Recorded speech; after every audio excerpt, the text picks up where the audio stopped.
The house Claire Hallberg lived in was made almost entirely of glass and concrete, perched atop a hill in Vermont, surrounded by forests that in winter seemed to keep the world outside in absolute silence. It was modern, functional and cold, much like she had become over the last 2 years. Since the accident that left her paralyzed from the neck down, Claire had transformed her home into a technological fortress.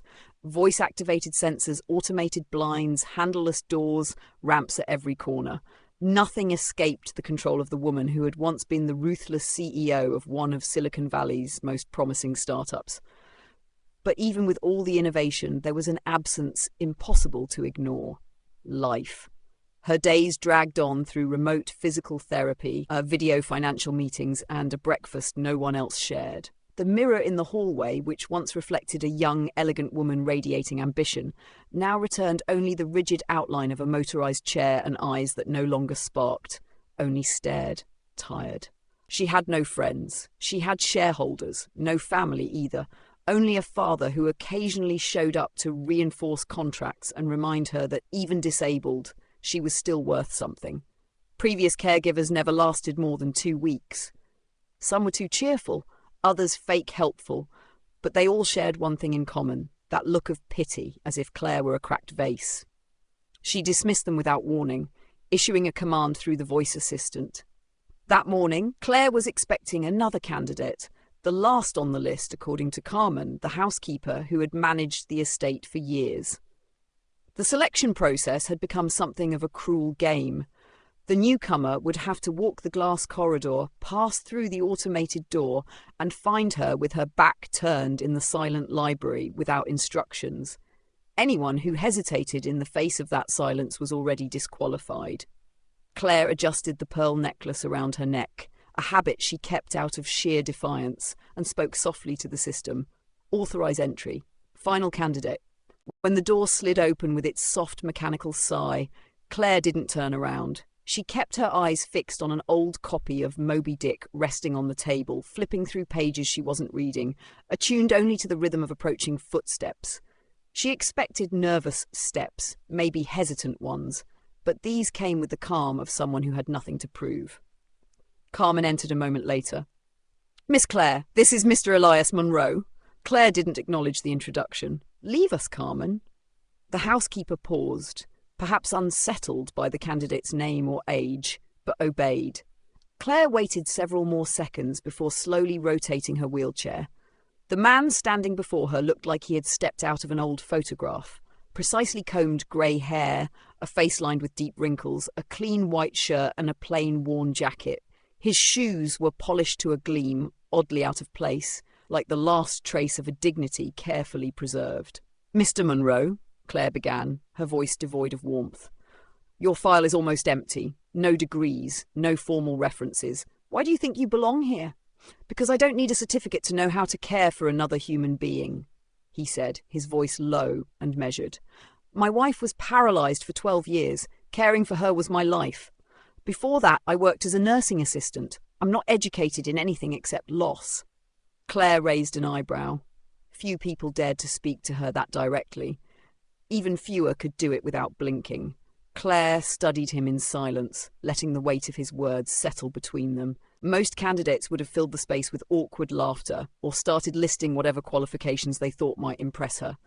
Elias Munro did neither. He simply stood there, posture straight, hands calmly folded in front of him. Not deferential, not arrogant, just still. She gestured toward the chair opposite her. "Sit," he did, without hesitation.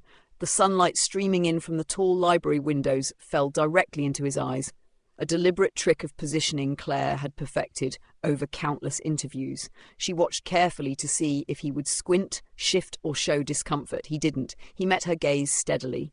"You understand that this isn't just a job," Claire said. "You'll be living here. You'll be responsible for assisting with my daily routines. Every movement I make, every shower, every meal, every visit to the bathroom will involve you." "I understand." "Then why do it?" Her tone sharpened. "You're not young. You could be retired. You could be somewhere warm, drinking coffee with other old men. Why submit to this?" Elias's eyes didn't leave hers. Because purpose doesn't retire, and because being useful to someone is the closest thing to being alive. That stopped her. Claire looked down, pretending to adjust the blanket draped over her lap. She wasn't used to being disarmed so easily, especially not by a stranger. "No one lasts here," she said finally. "They all say the right things, and they all fail. Some can't handle the schedule, some can't handle me." Elias offered a small, almost imperceptible nod. "Then let me be the exception." His calm unnerved her. Not submission, something deeper, something that saw through the walls she had spent years constructing. Claire didn't respond immediately. Instead, she leaned back, watching the way he sat without fidgeting. His hands bore the marks of work. Rough skin, old scars, knuckles that had healed from more than just time. She hated how intrigued she felt. "You'll have a 1-month trial," she said. "No promises after that." "Understood. Carmen will show you your room. Start tomorrow." He stood, gave her a polite nod, and left the room as quietly as he had entered. Only after the door slid shut did Claire exhale. Something about Elias Monroe felt different, unsettling, like the first gust of wind before a long winter storm. The first few days passed with a silence that felt more like a negotiation than a routine. Elias moved through the house like he had always belonged there, never intrusive, never absent. He learned her schedule without being told. By the second morning, he was already in sync. Breakfast ready at 7:30, medication organised alphabetically, the motorised ramp prepped without a word. Claire watched him the way a hawk watches the ground, not because she expected danger, but because she was waiting for the first misstep. It didn't come. What unnerved her most was his restraint. The others had tried too hard, overly polite, smiling too much, offering help she didn't ask for. Elias didn't. He waited. If she needed something, she said it. And he responded quickly, efficiently. Otherwise, he stayed quiet, present but never looming. He never touched her without asking, never filled silences with meaningless chatter, never showed pity. It was disarming. On the 4th day, she broke her self-imposed rule and spoke during breakfast. "You don't ask questions." Elias, standing by the kitchen counter pouring her tea, didn't look up, only when answers matter. She studied his face, trying to find a crack in his calm. "So nothing about me is worth asking?" He turned then, carefully placing the cup beside her. "Not if you haven't chosen to share it." The answer wasn't clever. It was sincere. That made it worse. That evening, as Claire rolled through the hallway toward the solarium, she noticed the lights had already been dimmed to the exact level she preferred. Jazz played softly through the speakers, not the upbeat kind her father insisted on during his visits, but the moody minor key stuff she hadn't heard in years. Elias was outside, pruning a dead stem from one of the patio planters. "Who told you I like Mingus?" she asked through the open glass door. "No one," he replied. "But it suits the silence." She didn't know what to say to that, so she said nothing. But when she rolled her chair closer to the open door and let the breeze hit her face for the first time in weeks, Elias didn't move. He just kept tending to the plants, like her presence there was the most natural thing in the world. On the 7th day, the quiet was broken by the sound of tires crunching gravel. Claire looked up from her screen and sighed. She didn't need cameras to know who it was. Her father never announced his visits. Victor Hallberg was a man who believed in reminders. Reminders that money bought access, that legacy was ownership, and that Claire, paralyzed or not, was still his investment. He entered without knocking, as always. His cologne preceded him like a fog, sharp and deliberate. Tailored coat, patent leather shoes, phone in hand. "What the hell is he still doing here?" Victor said, his voice echoing down the marble corridor. Elias stepped into view, calm as ever. "Good morning, sir." Victor barely acknowledged him. "I thought we agreed you'd hire someone qualified. Young. Licensed. Not this." Claire's voice was cool and flat. "We didn't agree on anything. You sent a list. I deleted it." "You think this is a game?" he snapped. "He's a liability. If something happens..." Claire cut him off. "If something happens, I'll deal with it. He stays." Victor turned to Elias, his face inches from the older man's. "What's your angle? You want a payout? You planning to guilt her into writing you into her will?" Elias met his gaze without flinching. "I'm here because she hired me. Nothing more." Victor sneered. "Men like you don't end up in houses like this by accident." Claire rolled forward, inserting herself between them. Enough. If you came here to throw your weight around, I suggest you do it elsewhere. Victor stared at her. This man is beneath you. No, she said quietly. So you just don't know how to recognize someone who doesn't want anything from me. A tense silence followed. Then Claire turned to Elias. Could you bring me my tea? He nodded once and left without another word. When he was gone, Victor looked at her with a mix of disbelief and disgust. You're trusting your life to a stranger. I've trusted my life to people who had degrees, credentials, and polished smiles. They left. He hasn't. Victor scoffed. You've gone soft? Claire met his eyes. No, Dad, I've just stopped mistaking control for care. Later that night, the storm still lingered in Claire's chest. She replayed her father's words, not because they hurt, but because of how predictable they had become. That, more than anything, exhausted her. The cycle of power plays masked as concern. She summoned Elias to her office, the room where she still conducted virtual meetings and monitored her assets. He arrived without delay, standing with his hands clasped behind his back, waiting. I want to name you as my medical proxy, she said without preamble. Elias blinked just once. You're sure? You've seen me more vulnerable than anyone. You don't flinch. And you don't pity me. That's enough. It's a serious responsibility, he said gently. Decisions like that, they're not reversible. Claire's eyes didn't waver. Neither is my condition. Elias was silent for a long moment. Then, I'll accept. But on one condition. Claire arched an eyebrow. You're negotiating now? A request, he corrected. Start going outside. Once a week, a walk, a restaurant, anything, but not here. She exhaled sharply through her nose, almost a laugh. You want to save me? No, he said simply. You're not broken, but you've folded into yourself like a blade locked shut. I just want you to remember what it feels like to be open. Claire stared at him, something trembling beneath her carefully guarded calm. You're asking me to be seen. I'm asking you to live. The next morning, she signed the legal documents. Her lawyer, a quiet woman who didn't ask questions, witnessed the appointment of Elias Monroe as Claire Hallberg's legal health representative. That night, Elias didn't bring tea. Instead, he brought a folded pamphlet. Claire opened it. A reservation, quiet, scenic, wheelchair accessible. Just a thought, he said. You pick the day. She looked at the paper in her hands and didn't speak. But for the first time in a long while, she didn't feel cornered by the suggestion. Just challenged, and somewhere beneath that, intrigued. The following week, Claire chose the day. A small bistro outside of town, known for its secluded booths and quiet service. Elias drove the adapted vehicle without asking questions, his hands steady on the wheel, his silence comforting instead of oppressive. They sat by a window. Claire sipped her jasmine tea, while Elias drank his black. The sky outside was the pale grey of late Vermont spring, suspended between thaw and bloom. Why her? Claire asked suddenly, eyes on the passing clouds. Why did you care for your wife all those years? Most people, they leave. Elias set his cup down carefully. She was my anchor. I met her during a time when I had no country, no papers, nothing. She taught me how to belong again. You weren't born here, Claire said. Not a question, an observation she'd made weeks ago. No, Guatemala, I came after the war. I was on the wrong side of history. He didn't offer more, but Claire didn't push. Something in his voice told her that was already a lot.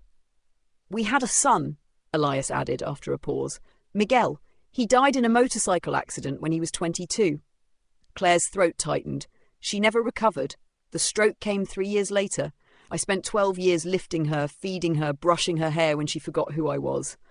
And still you stayed. She stayed with me through exile, poverty, and the loss of everything we thought was permanent.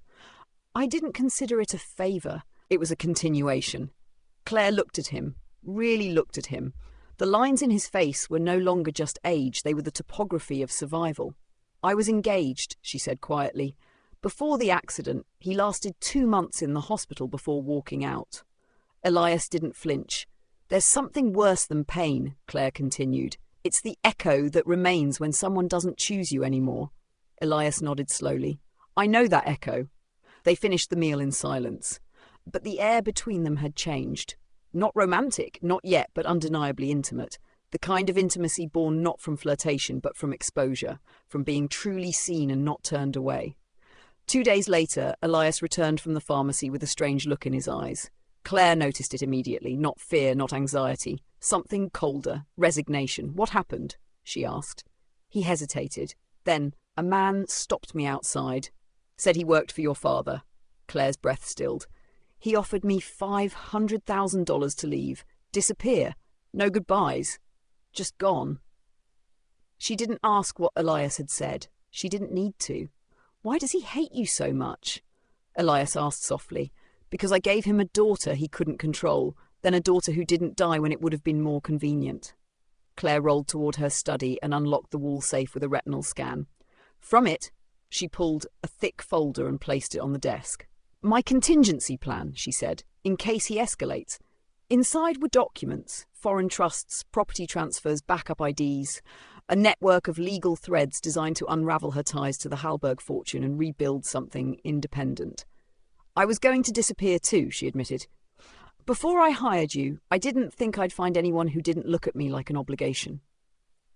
Elias opened the folder slowly, absorbing the scale of it. "You were really going to leave everything behind?" "I still might." He closed the folder gently.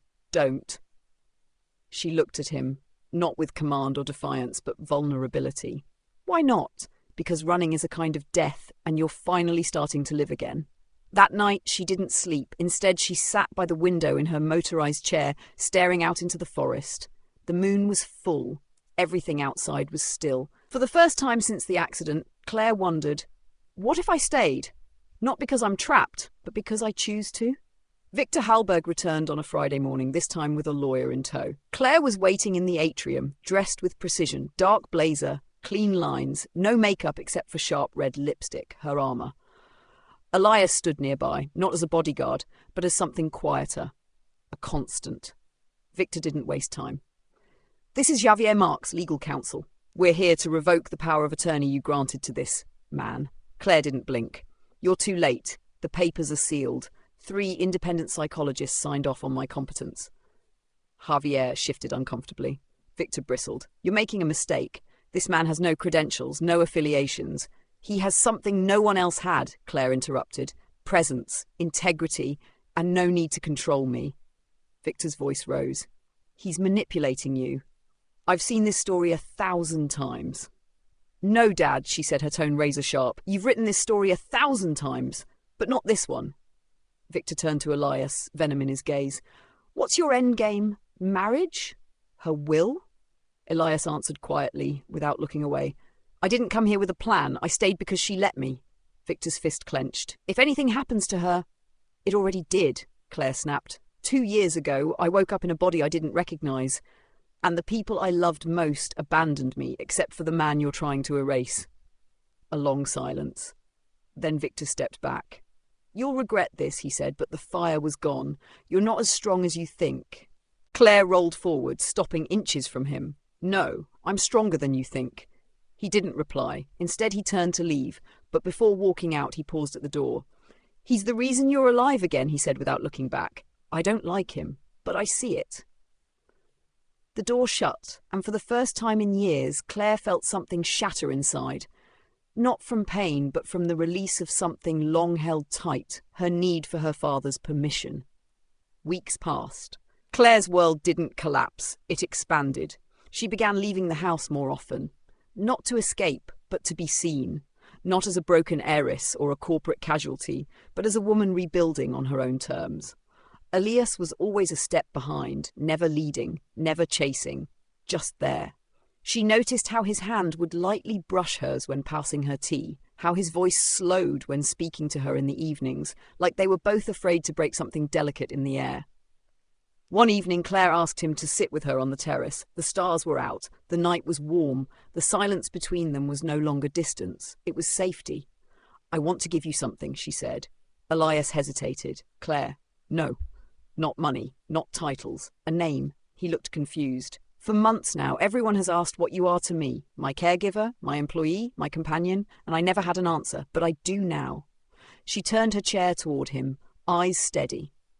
"You're the man I chose when I had nothing left to give, and somehow that made me more whole than anything I had before." Elias's face softened, but he said nothing, just took her hand, the one she could still feel, and held it between his weathered palms. A few weeks later, Claire sat in a quiet exam room, reading the same line over and over on a piece of paper. Positive. She didn't understand at first. The doctors had said it was unlikely, nearly impossible. Nerve damage, trauma, age. But life had quietly defied their prognosis.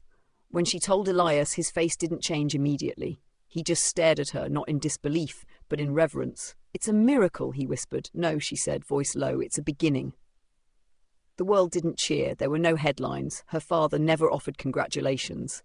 But none of that mattered.